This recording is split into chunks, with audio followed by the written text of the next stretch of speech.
Hello, everybody. I am still in my kitchen. It is still Christmas Adam, which comes before Eve. If you don't know what I'm talking about, go look at Jess and Maya at Roots and Refuge Farm. It's Christmas Adam because it comes before Christmas Eve. And anyways, what I have done here is this is actually going to be a dip.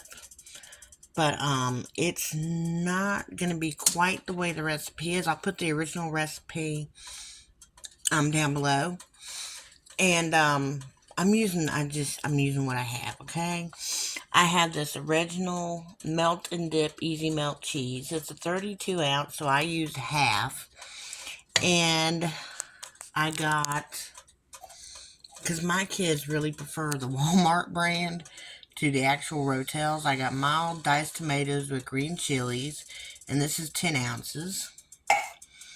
And I did not drain that. I put the juice in there with it because this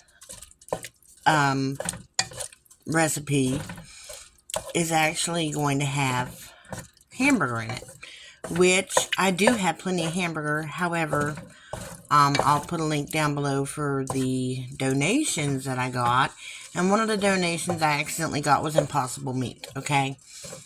Now, I prefer my meat to come from an animal. So I did not grab this on purpose. However, I've got it, and we're going to make the best of it. I put some salt and pepper in it, squished it up, stuck it in the oven, 350 for 10 minutes.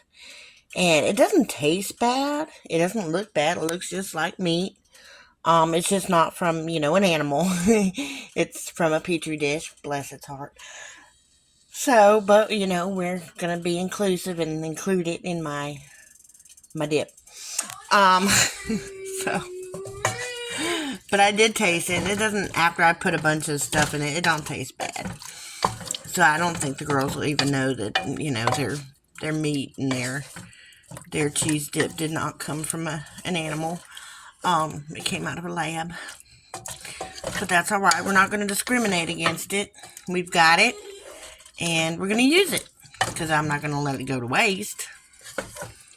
So what we're doing now is I've got it on low. I'm just waiting for my cheese to melt.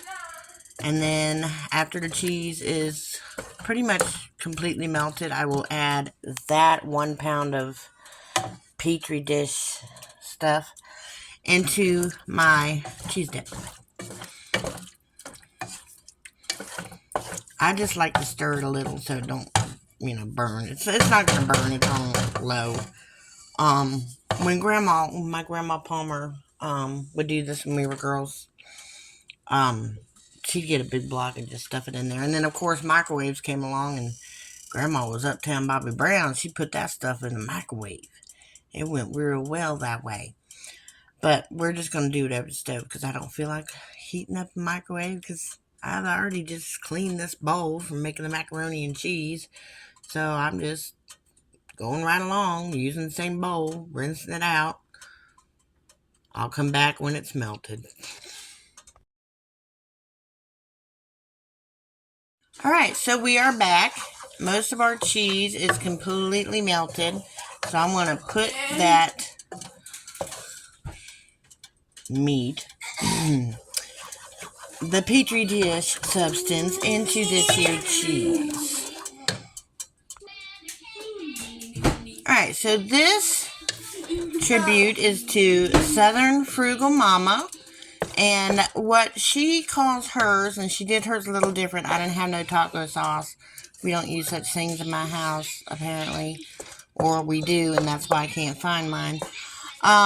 Anyways, so I made it like a Rotel dip, and I just added the hamburger to it. And she calls it hamburger dip.